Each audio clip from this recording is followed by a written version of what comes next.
to the Bastards of Boston Baseball. As the title says, luckily, the Jordan Hicks era is over in Boston.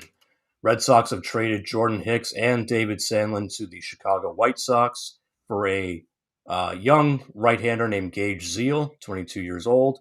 They also clear $16 million of the remaining $24 million from Jordan Hicks' contract. That brings him now to $258 million total for their luxury tax payroll. So they're just under the luxury tax threshold, which is at 264.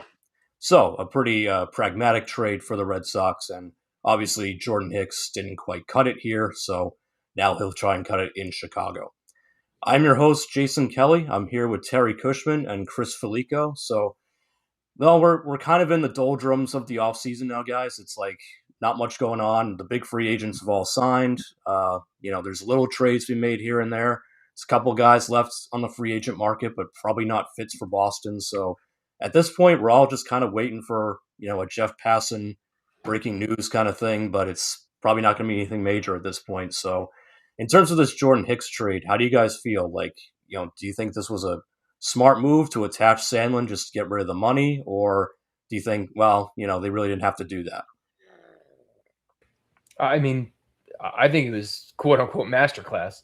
Jeremy always says on this podcast that you trade your prospects, quote unquote prospects, for bona fide talent. I'll take it a step further. To get rid of albatrosses, you do the same. And I mean, a lot of hype behind David Sandlin. I wish him well. I mean, if he turns out to be great, so be it.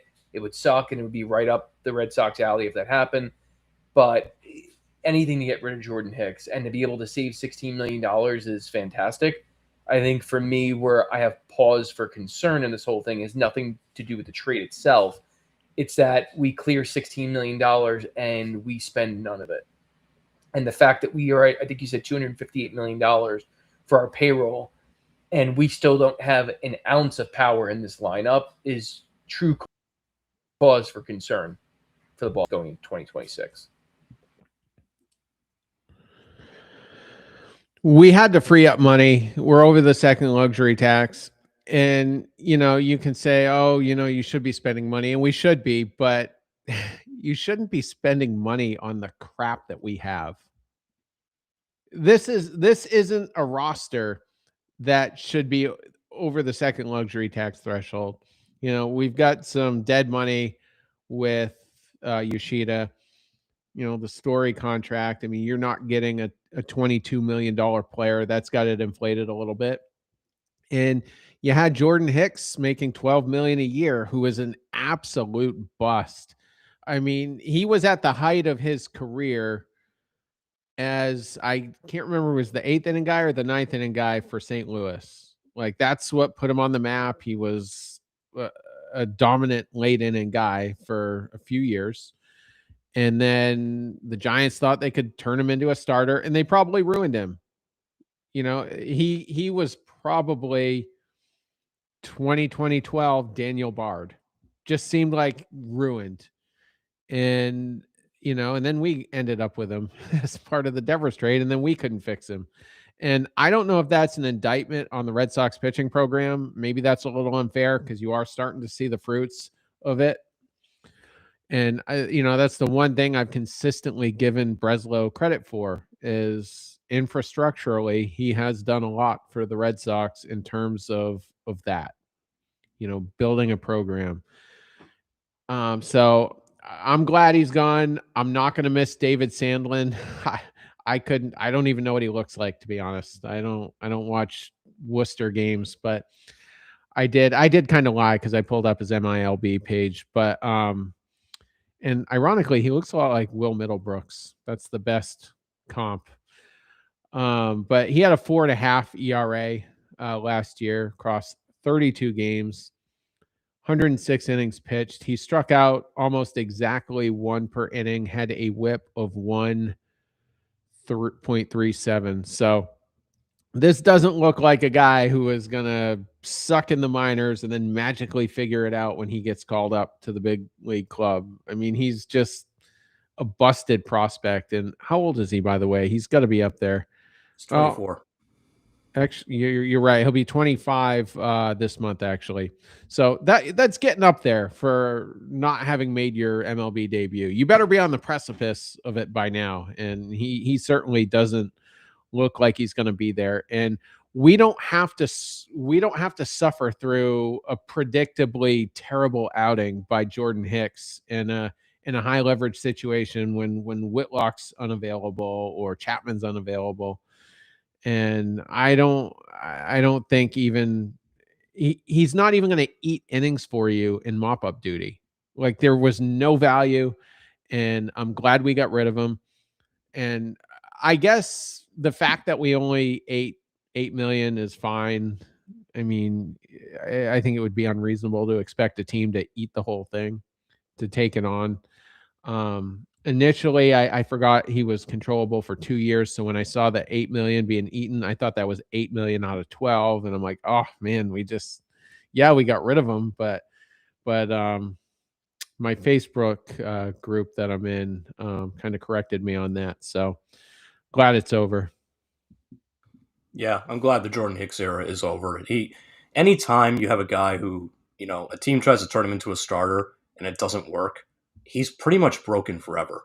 I mean, there's certain guys that can bounce back from it, like Matt Strom, signed with the Phillies. They wanted to make him a starter.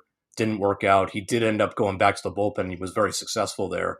But I think back to guys like, you mentioned Daniel Bard. That was a good one. Joba Chamberlain was another one. The Yankees completely ruined him by trying to make him a starter. And same thing happened to Jordan Hicks. Giants thought they could make him a starter. They paid him a lot of money, and they just kind of fell in love with the velocity in his arm, and it never worked. So I'm glad that he's gone. I don't mind attaching David Sandlin to get rid of more of the money. I think that, again, 24 years old, going to be 25 soon. If you're not knocking on the door for the majors at that point, then you're probably not going to end up being anything that we're going to miss. He pitched well in Double-A, but then went to Worcester and got his lips ripped off. So, that's a guy that probably needs more time to develop, and maybe at some point he'll end up being like a Cooper Criswell, where in his late 20s he can be like a swingman for someone. But David Sandlin was not going to be like your future ace. And I think it's smart that the Red Sox identified that, because they had a few guys like that. I kind of put Hunter Dobbins and Richard Fitz in that category too. And they shipped those guys off as well. It's like these guys that are in their mid to, entering their late 20s that just really aren't, cracking a rotation. They're only getting in there because of injuries. Those are guys you can afford to part with. So I don't mind the trade at all. You got a 22-year-old in return, so no idea if that kid's going to be any good. His numbers are kind of all over the place. He hasn't even made it out of like high A ball at this moment, so we'll see. Maybe the Red Sox pitching program can do something with him. But I think at the end of the day, just getting rid of some of that money and getting rid of a guy who was literally just hurting your team. I mean, Jordan Hicks provided no value. He was negative value for you. I think it's interesting, though, that he gets traded, in a package to mostly dump salary, and then you get a young guy back. His name was mentioned when, the reports came out the Red Sox were trying to trade away some of their pitching depth for a middle infielder, right? When you hear about Nico Horner and all these other guys they're trying to get for second base. So this trade tells me that literally no one wanted Jordan Hicks. And the only reason you were able to get rid of him is because, A, it's the White Sox, who are so bereft of talent that they're willing to sign anybody. And they've actually had a pretty strong offseason, the White Sox. So, they're kind of at least attempting to do something. And B, you were able to get rid of him because you attached, a prospect to him. That maybe the White Sox look at David Sandlin and go, okay, maybe he can compete for the number 5 starter job or something like that. But yeah, it tells me that these teams like the Cubs, anyone else that they were talking to about middle infielders, had no interest in Jordan Hicks. And who can blame them? As you guys said, it's like you were lucky to get rid of him in the first place with that kind of contract, with that money attached to him. So I have no problem with the deal. I thought it was smart. But I share Chris's reservation of like, okay, you cleared some more money. Are you actually going to do anything with it? Because feels like the Red Sox make a lot of these trades. Oh, they cleared the money. Now they can go out and do this. Well, they haven't been doing that.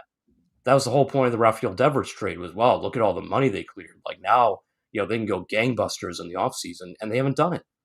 they've literally spent like no money this offseason until Ranger Suarez. But, and even that was like, they claimed that was the main plan all along. I still think it was a bit of a pivot after they were just getting buried in free agency. But yeah, you look back now, like that Rafael Devers trade, maybe at the time we were okay with it, but looking back now, just not using that, the money you got back is absurd. And, it leads to more deals like this where you can tell they're just desperate to get under the luxury tax threshold. But are they going to do anything with the money? I just don't think they will. Go ahead. I was going to say, the more I reflect on it, especially when taking the money part into consideration, forget about performance and potential, which just doesn't make sense to me. And I know that there's a lot of Sonny Gray fans out there, right? But like, we are essentially still spending $20 million on Sonny Gray, who is historically bad in his, what will now be his home ballpark, Fenway Park. And, I wasn't the biggest Lucas Giolito fan. I even said I don't want to re-sign him. But in hindsight, knowing the money and the numbers and knowing what Giolito was able to do, at least in Fenway Park when he was on, which was probably more often than Sonny Gray is historically at this point, we could have got him in a much better contract, still been able to keep under the threshold, not handed $20 million to Sonny Gray, still signed Ranger Suarez, probably been closer to maybe 250, maybe even sub, and saved money with Jordan Hicks. And then think about it at that point. Put you in a much better position, and it still accomplishes the ultimate goal of saving money, even if you're not going to spend it. And I truly believe we would probably have a better outcome than we are going to get. And again, I hope I'm wrong. It's not like I'm rooting for Sonny Gray to suck. It's just, it's hard not to have cause for concern with the reality of what he has put up to this point. So with Sonny Gray, I mean, that trade isn't going to sink us now that we have Suarez. But we will reflect on it as wasted resources when that money could have been put towards a pretty decent bat. I mean, if you think about it, what did Alonso get? Well, I mean, he got 35 million a year, I think, but so that's only an extra 14 million more than what you're paying Sonny Gray. And I think the Red Sox are going to move some money, and we'll get into that shortly. I think more trades will happen that'll end up freeing up some money, but the Gray deal is it's just going to look so stupid, I think. And you've got a wealth of depth now. I always trashed depth a few years ago was, I can't even think of any names right now, but these fringe MLB players that, man, maybe I've just blocked out the Bloom years, but we're just so used to bad players not being able to hold down, the number 5 spot. Now you have Cutter Crawford, you have Patrick Sandoval, you've got Oviedo, you've got 2 stud prospects, one of which I think Connor Early could probably make 20 to 25 starts this year. Start him out in AAA. I think he can give you a lot. So that just underscores my previous point where we're not relying on Sonny Gray, but we will look back on it as, a waste of $21 million that could have been allocated to, a useful infielder. And as far as the Devers trade goes, I mean, I was probably the most hardcore, I'm not trading Rafi Devers of anybody on this crew. And I'll remember for the rest of my life the moment that I was looking at my phone when that Robert Murray tweet popped up. He was the one who broke the news. He writes for Fansided of all sites. I'll just remember that tweet coming up, being in shock, then being in denial, then being extremely depressed. I mean, if Rafi Devers is in this lineup, whether it's third base, first base, DH, how many wins do we have with the players that are on the roster right now? Like this, I'd be calling it a 93 or a 94 win team. I think it's fair. Yeah, you're probably right, because the one thing this lineup doesn't have is power. You trade away Rafi Devers, you lost all the power in your lineup. And I don't want to hear, well, Tristan Casas has 35 home run potential. He's never going to get there because he can't stay on the field. I don't know what Roman Anthony's power potential is. I don't think it's 30 plus. I mean, maybe, but not at this point in his career. Maybe in a couple of years, but this year, if he stays healthy, I can see him getting between 20 and 25. But that's not enough. Jaron Duran, he's a 15 to 20 homer guy. Wilson Contreras isn't a huge power bat. He might, elevate some of his numbers this year playing at half his games at Fenway, but he's still, he's a 20 to 25 homer guy. You don't have a bona fide 30 plus homer guy in the lineup. Not one. So you trade away Rafi Devers. Not only did you not reallocate the money, but you haven't replaced his power. You could have done that with Pete Alonso, but you were too scared to give him the extra year or whatever the case was. There were guys that you could have traded for or signed that would have filled that power gap. I know Kyle Schwarber wasn't a fit here, right? And he was most likely going back to Philly anyway, but that's another guy that you jettisoned off the roster and, felt like you didn't need. So the thing with the Rafi Devers trade is that, yeah, we keep going back to it because the problem still exists. You didn't reallocate the money, and you still don't have any power in this lineup. They're going to finish bottom 5 in home runs if they don't make some other kind of move. And I don't know who's out there that can change that. I don't even think Eugenio Suarez changes that. Like, I think that guy at this point in his career is declining so quickly. I don't think he's, a guaranteed lock for 30 plus home runs.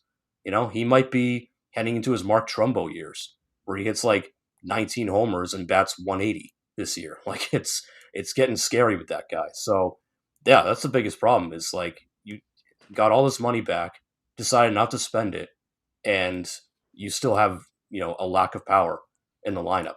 So that's why I look at it and go, yeah, your pitching's really good, but that lineup's going to struggle to score runs, or at least, score a lot of runs. So that's why they're still kind of in the low 80s, in terms of wins for me at the moment. Like, I don't know. They're going to have to grind out a lot of games this season if this lineup stays the way it is. And I don't like their chances if that's the case. No, I mean, last season we struggled against teams with good pitching. It just is what it is. And I got to be honest, even if you added, let's just say you got Eugenio Suarez and he was 30 plus home runs. Even if you added 30 home runs to this, I think it maybe brings you from a bottom 5 team to maybe bottom 10, maybe 11, 12. Like, I don't even know if it brings us that far out. You're still going to be in the bottom third of the MLB at that point, because the truth is we haven't replaced Devers. As much of a decline it looked like Bregman was on between injuries and even the power, we haven't even replaced him. Because let's face it, Marcelo Meyer is half of what you expect from Bregman at this point. He's 10 to 12 home runs, 13, 14, 15 maybe, if he figures it out. I mean, I think even when he reaches his potential, you're probably looking at maybe 20. I mean, to be honest with you, you got Trevor Story and Wilson Contreras are going to be battling it out to see who can get 25 home runs first. I mean, and that's where we're at now as Sox fans. So, I mean, we haven't replaced a lot of things, but I mean, the power is it's concerning to say the least that we haven't replaced it. But the other thing that's concerning is you look at, because there's always a narrative with all these trades. And I want to bring it back to Mookie Betts, but Mookie Betts, we got nothing. We got one good year out of Alex Verdugo and a backup catcher now at this point with Wong. Jeter Downs, is he even playing baseball at this point? Probably not. And now you look at and the narrative there was like, oh, well, you know what? Someone's going to have to sign him to a deal. You're not going to get anything because there's nothing. They got to give him the money. All right, whatever. Then we have a player that's locked up for a decade that we trade, and the narrative is, oh, well, you're not going to get anything back because they're taking on all the money. And it's like, we can't have it both ways. And if that was the case, and maybe that's where I failed, is that should have been an indicator to me, who was somewhat of a supporter of trading Devers, like, because my mindset was, all right, they're taking on all the money. Now we have all this money. Let's reallocate it. Let's bring in people that are bought into what we're trying to accomplish, replace the power. And the truth is, if they weren't willing to take on money or eat it to get better prospects or bona fide players to replace the output, it should have been an indicator that they were never going to spend the money. And shame on me for thinking different at this point. And until proven otherwise, that's where I stand. You know, the most frequent question in my head since the Devers trade last, I think it was in June, wasn't it? What's the plan? Okay, you traded him. What's the plan? Because apparently the plan was Dustin May and Nathaniel Lau. That was the plan for 2025. You haven't spent that money in terms of free agency this winter. I mean, it sounds like they were close on Bregman. I mean, I'll take those reports at face value. It sounds like they offered him, I think it was 160, 165, something like that. Cubs went 175. But it's just like Breslow does not have a feel for the market, you know, and the fact that he put all of his eggs in the Bregman basket, and thank goodness we didn't saddle ourselves down with that. I guarantee you by the middle of the summer, by the All-Star break, the Cubs are going to have some intense remorse over that deal. So thank goodness we didn't get him as far as I'm concerned. And I think generally speaking, you know, most of us agree on that. But all winter long, I mean, we just talked about Sonny Gray. You got him, and you know, and I hated that right away. And eventually we did get Suarez, which I never thought would happen. I thought all the eggs were in the Sonny Gray basket. But by the time we did get Suarez, you're like, okay, well, that's what, $26 million a year? And you still don't have a bat. So it's just extremely erratic right now. And Breslow's performance, I mean, it's questionable. And we're not over the second luxury tax now. We're just under it, as you guys have pointed out. But, you know, as I said, coming into the show, you know, we're not a $258 million roster. Like, it's not going to play to that value. And I don't think Breslow is going to solve it. And ironically, just a few days ago, the Minnesota Twins fired Derek Falvey, who was one of the people that refused to interview with the Boston Red Sox in 2023. And I wouldn't say he was like in my top 3 of guys that I wanted that winter. But when you look at the Minnesota Twins, they had a very good pitching program under him. They acquired Joe Ryan for basically just Nelson Cruz. Talk about winning a trade. And Cruz was just a rental, by the way, for the remainder of that season. They wound up with 7 years of Joe Ryan. I think he's got 2 years remaining on that.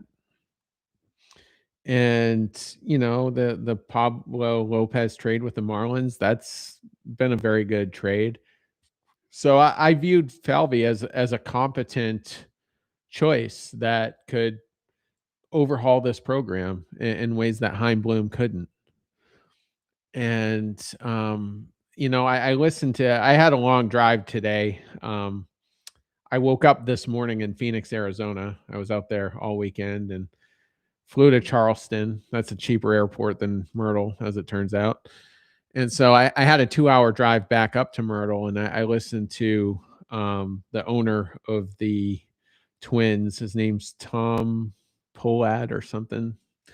But, you know, he did a press conference, extremely transparent, which is refreshing. It's refreshing to see an owner get front and center in front of his own beat core. Like, we don't see that anymore. We haven't seen that in years. The last time John Henry spoke publicly was at that infamous winter meetings massacre where Bloom was like hyping his past good moves, of one of which apparently, according to him, was Garrett Richards. That crowd didn't take that too well.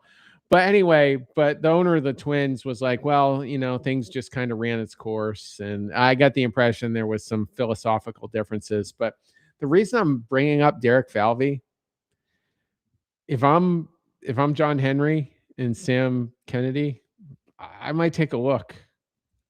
I might make a phone call. I don't know how you sell him on it, but you're going into a strike year. Some big money is going to be coming off the books. Maybe you assure him that we're going to be a first or second tier luxury tax team for a while, and the goal is to win. I don't know. I think that's a guy. I think that's an opportunity.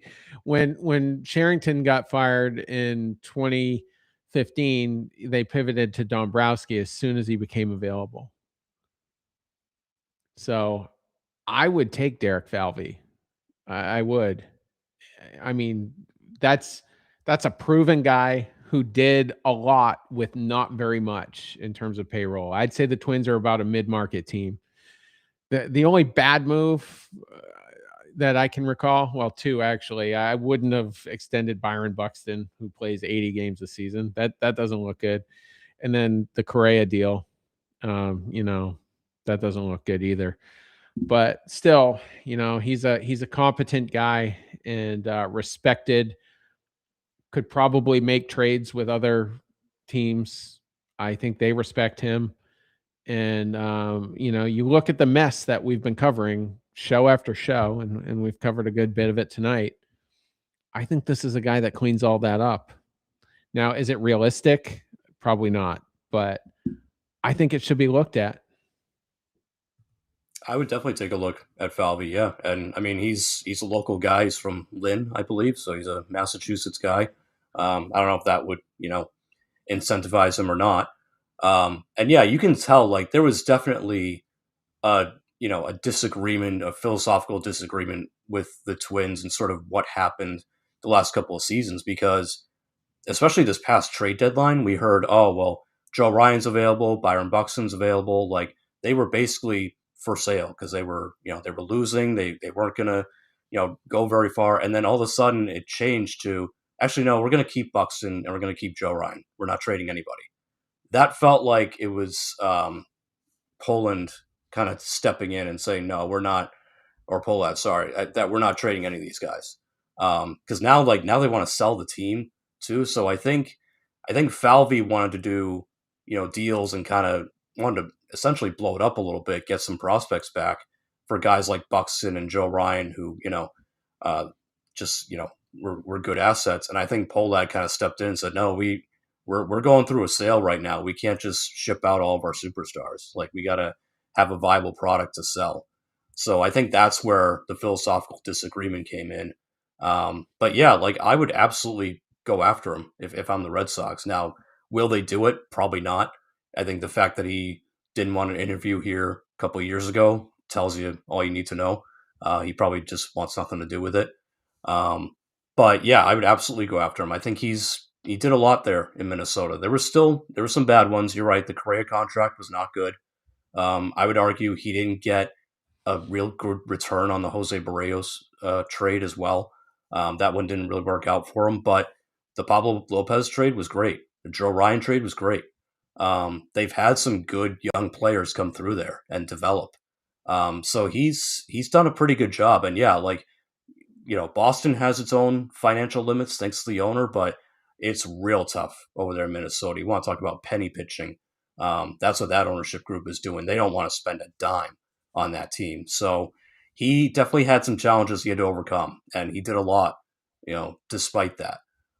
So I definitely would be interested. Again, I don't think it's realistic. I'm not even sure the Red Sox will really make a full effort to go after him because I think they're trying to put their trust in Breslow. But if you think for a second that he would take the job and he would be better at it, then yeah, you should definitely pick up the phone and see if he wants to take the job. He probably won't. He's probably looking for something else. But I think he'd be a good fit here. And I think, kind of to your point, I think executives around the league respect him. Because the thing you kept hearing after he was let go, or after they parted ways, whichever way you want to put it, is people within the Twins organization described it as a haymaker that he was leaving. Like, they were shocked and they were really upset about it. And rival execs around the league were shocked too. They said, wow, like, we can't believe that Minnesota would let him go. So he definitely is respected around the league. I think that he would have a commanding voice in the room, which Breslow does not have. So I think he'd be great here. I just don't see it as realistic. So I'm curious to see what Falvey's next move is, if he, signs on with the team or if he just kind of hangs out for a little bit. But if I'm the Red Sox, yeah, 100%, I'd go after him. Yeah, I mean, I would definitely be up for it because I think he, to Terry's point, and even what you said, Jason, like he solves a lot of the problems that we currently have as constituted with Breslow at this point, because Breslow has been known to be extremely reluctant in pulling the trigger on what should be like the surefire, you have to deal people on this roster, unless it's with Bloom, who's the only person he's comfortable trading with, coincidentally. But what Falvey's also proven is that he won't be taken advantage of. I mean, we've been attached to Joe Ryan forever, and there's this, it's never been confirmed, but what it seems like is that we basically have lowballed them to try and get him, and he's like, no, like I'm not going to trade him. I'd rather not trade him than trade him to the Red Sox for nothing. Whereas I do feel like Breslow has proven to us that he can 100% be had and taken advantage of in trades. It's a shame because, to have Bloom and then Craig Breslow when you're trading the two cornerstones of the franchise in the last decade as your GM, it couldn't have been worse timing to have them at the helm with those moves, because we got absolutely nothing back and we have nothing to show for it. But I was a supporter of Breslow to a certain degree, in the sense that, I don't want to say support, maybe it's not the right word, but where I was like, all right, the owner's got to be 100% behind him because he does everything he wants. He saves them money. He doesn't spend it like he's the perfect guy. But like, to me, you could have Falvey or anyone, and I mean, crap, I could be saving the Red Sox money. In hindsight, like, you could have not got Sonny Gray, kept Richard Fitz, and if it was, to your point, Jason, the plan all along to get Ranger Suarez, you could have just had Ranger Suarez been the number 2 starter that we quote unquote said we needed day one before we even got to free agency. Put him there, and you could have had Richard Fitz on the back end, and it's a better starting rotation than we have currently now. And still added Oviedo, and then he had that extra depth for Fitz to keep in case there's injury, or to trade for an inevitable move that's necessary to bring power or better defense, whatever what the thing is. And I think the biggest indictment for Breslow is he verbalizes the obvious of what are the holes for this team. Like, he comes out day one, we need a number 2 starter. He identifies that person as Sonny Gray, trades for him, spends essentially $20 million to do it, but then still signs Ranger Suarez. But he decides to sign Ranger Suarez when we've now identified the biggest need is in the infield. So he's making the moves. He's just not making them in real time at the right time. They're erratic, reactionary, and he's plugging the holes that were holes from last month. Meanwhile, we have 2 more that we're syncing with since we've added. And it's to a point now where you can't even defend it in any sort of realm, because the truth is John Henry could have someone saving even more money, making better decisions, and have a better roster for $258 million. That's not even trying. And that's just a fact at this point.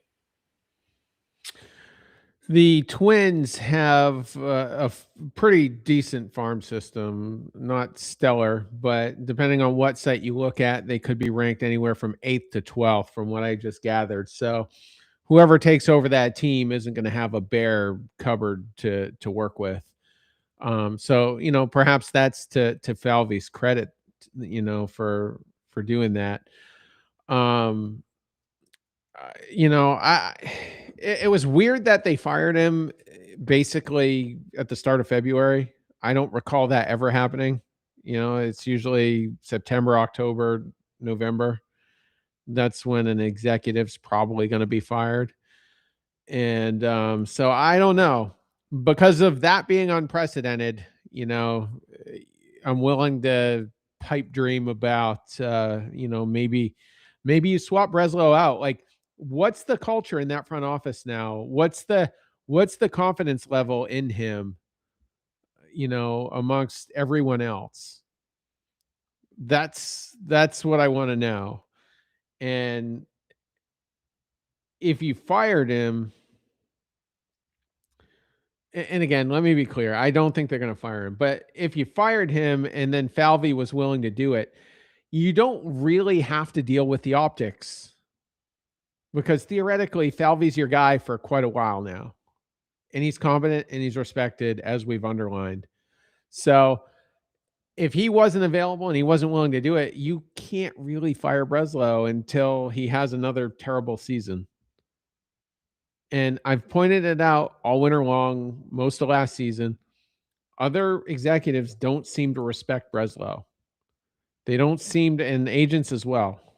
Nobody wants to do business with him. Heim and Ben Sherrington are the only two. And, I think that speaks volumes about his ineptitude in that position. So, You know what the danger in that is, though, Terry, to your point? Let's say you don't make a move and you wait that year, and then it gets to a point where he puts you in a position where you have to fire him. It's like I said before, it's all about timing. You could fire him, but what if the right candidates aren't on the board? And the biggest problem with the Red Sox right now is they lack one word: credibility. There's no credibility in that front office, and you don't have it with Craig Breslow. And you know what? Falvey, is he the perfect general manager, vice president of baseball operations, whatever the hell his title is? Probably not. There is none. And he's probably not close to it. But what he does, based off of the remarks that you hear, is he brings credibility to an organization. He's well respected. People are willing to deal with him. Doesn't get taken advantage of. And like, something we are just so severely lacking is credibility. And my fear is we are not going to make a move. We're not going to bring someone in. We're going to wait. He's going to force our hand up to fire him. And it's going to be one of those years where you're interviewing more Craig Breslows. Well said. Yeah, no, I think that's absolutely the case because, I think Falvey's going to move on to something else. I don't think that if he didn't want to interview here 3 years ago, I'm not sure why he'd want to do it now after, again, you traded away your best player. You have Crochet, you have Roman Anthony. There's some good pieces here. You still have a pretty decent farm system, but you've got a severely flawed lineup. And at the end of the day, again, it's, you got another owner that's going to penny pinch. If I'm Falvey, I want to go, with an owner that is willing to spend money. Like, go to the Dodgers or something, go to the Phillies. Like, not that Dombrowski's going to go anywhere anytime soon, but go somewhere like that. Why would you want to come to Boston where John Henry is so, focused on getting under the luxury tax and not spending? He already went through that with Minnesota. So my guess is he'll pick somewhere that he has a little more free reign and, won't be controlled as much. So, hopefully it's, with Breslow, I don't know how this season's going to go. I don't know, what moves are coming. If there are any more coming, it might be it. We keep hearing about Nico Horner and all these other guys.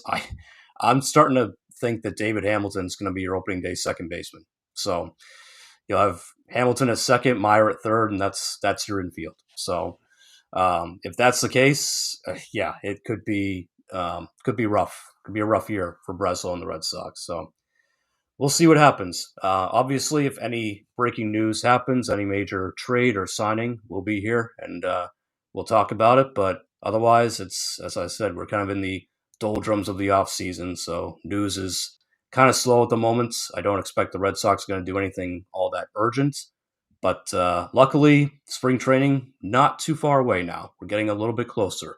Doesn't feel like it outside, but we are getting closer. So we'll have a lot more baseball to talk about, and we'll be with you guys every step of the way. So enjoy the rest of your week. Enjoy the Super Bowl, and we will talk to you guys